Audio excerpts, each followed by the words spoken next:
Here's the truth about PUC protests and preparation. Most people in Pennsylvania believe starting a premium healthcare transportation business, also known as NEMT, is just a matter of getting your vehicle, filling out the paperwork, and getting on the road. And that belief is exactly why so many good people lose time, money, and momentum before they ever serve their first client. Because Pennsylvania doesn't test your dream first. It tests your preparation. But before we get started into strategy, I have to welcome you to the channel. We have officially crossed over 7,200 subscribers, and I see new members being added weekly. But it's not just people joining the membership area. I see you all actively watching the videos and doing the work. Thank you so much for your support in helping this channel grow.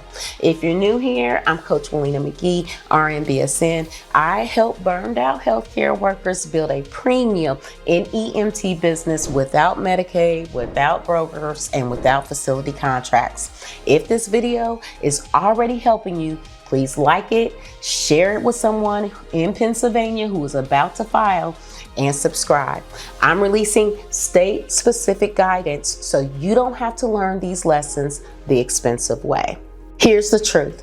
If you file fast without filing smart, Pennsylvania can turn your whole timeline into a waiting game. And that waiting game can quietly drain you through delays, surprise costs, and decisions you didn't plan to make. The reason I'm saying that is because in PA, your application can be contested. Some people call it a protest, some call it contestation. Either way, it means your application gets challenged during the process. And if you haven't set your business up correctly before you file, it can feel like you hit a brick wall right when you thought you were about to accelerate. Now, in this video, I'm going to make this simple and strategic. I'm going to break down what contested really means. I'm going to show you names you should recognize in the protest landscape. And most importantly, I'm going to show you how to build your self-pay NEMT business so you look prepared on paper and powerful in real life. And if you want my exact prep list, my Pennsylvania guide, I'll tell you how to grab it at the end. You should also visit www.nemtstartupcoach.com to read our latest blogs focused on the startup process for those transitioning to healthcare transportation.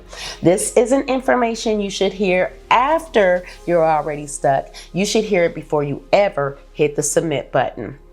Now, let's walk you through this the right way. Quick clarity. PUC stands for the Pennsylvania Public Utility Commission. In plain terms, the PUC is the agency involved in regulating certain for-hire passenger transportation operations in Pennsylvania. So depending on how your business operates, the PUC may be connected to your passenger carrier authority and the rules around it.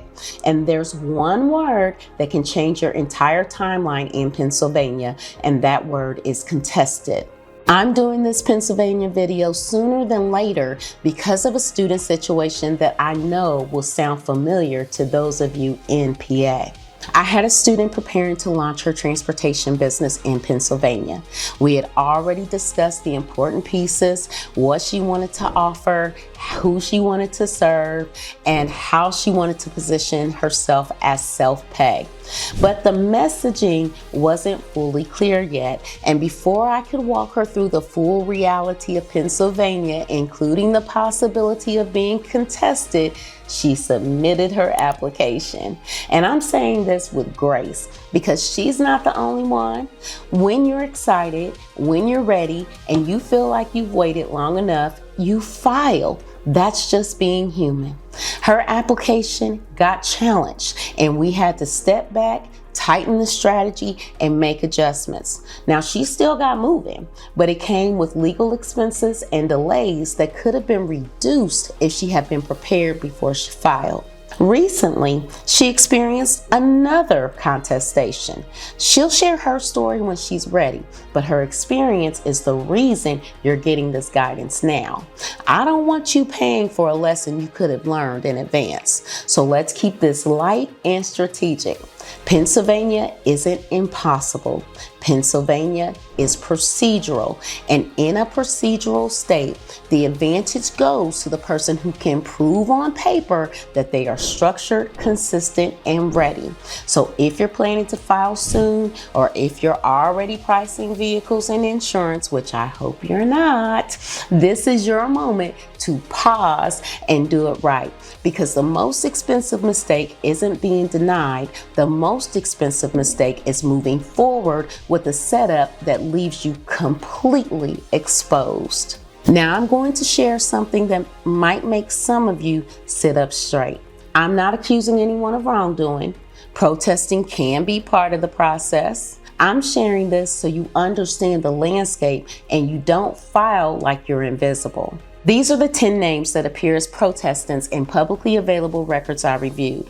This is not an official PUC ranking. It is a best effort ordering based on frequency, counting down from number 10 to number 1.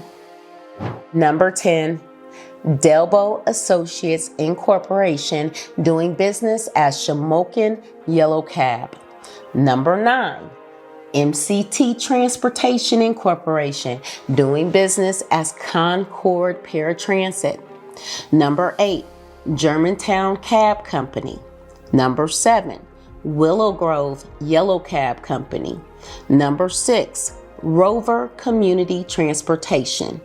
Number 5, Easton Coach Company. Number 4, Tri-County Transit Service.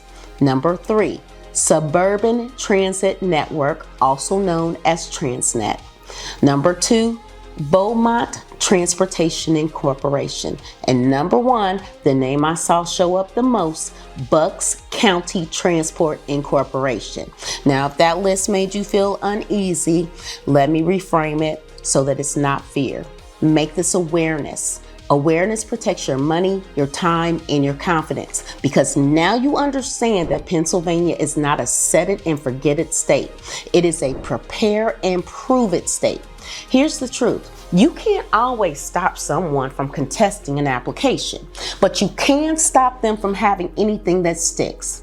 The first move is to stop filing big just to feel safe. Wide territory sounds smart until it invites more attention than your current structure can defend. The goal is not to look impressive. The goal is to look credible. Start with the counties where your demand and your referral ecosystem is real, and then expand like a professional. The second move is to build a fitness file before you ever hit submit. Most protests will feel personal, but they're framed around readiness. Your fitness file should include a clear service model for premium scheduled self-pay NEMT, driver standards, a safety policy, a maintenance plan, and an insurance readiness timeline. If you do not have that file, don't hit submit yet.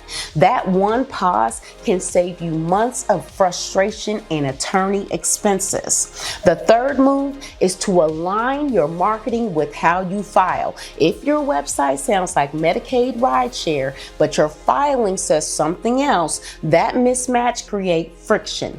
Your language should clearly communicate premium healthcare, transportation, and NEMT. When everything matches, you reduce vulnerability. Head over to www.nemtstartupcoach.com for more on how to align your message. The fourth move is to remember that self-pay does not mean unstructured. Self-pay means you're not billing Medicaid. It does not mean you skip structure. Premium clients don't buy cheap. They buy clarity, consistency, and professionalism. Now, if you do get contested, here's how you keep it from draining you. Number 1, don't spiral. This is paperwork pressure, not personal warfare. Number 2, use a narrow and neutralized strategy. Often the fastest path forward is a restrictive amendment where you tighten territory or scope so the protest loses oxygen. Treat it like negotiation. Your goal is approval, not winning a debate. Number 3, set a budget ceiling early. Every week in limbo costs you money in vehicle payments and insurance with no revenue. Now, some people are hearing Pennsylvania is trying to change the system, but the protest process still exists today. So you build based on reality as it is while supporting change as it should be.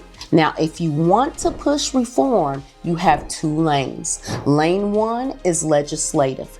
Contact your Pennsylvania state representative and state senator and tell them you support fair entry rules.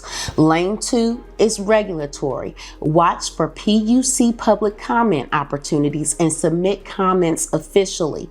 The goal is to stop unnecessary delays for businesses trying to do it right.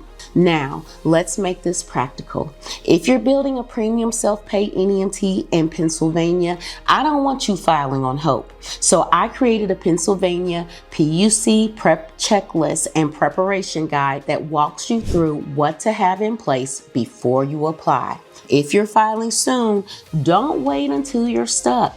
Grab it now. It's linked below. And don't forget to check out www.nemtstartupcoach.com for our latest blogs on the NEMT startup process. Pennsylvania isn't hard because you're not capable. It's only hard when no one explains it. And now you found someone who will. Shalom.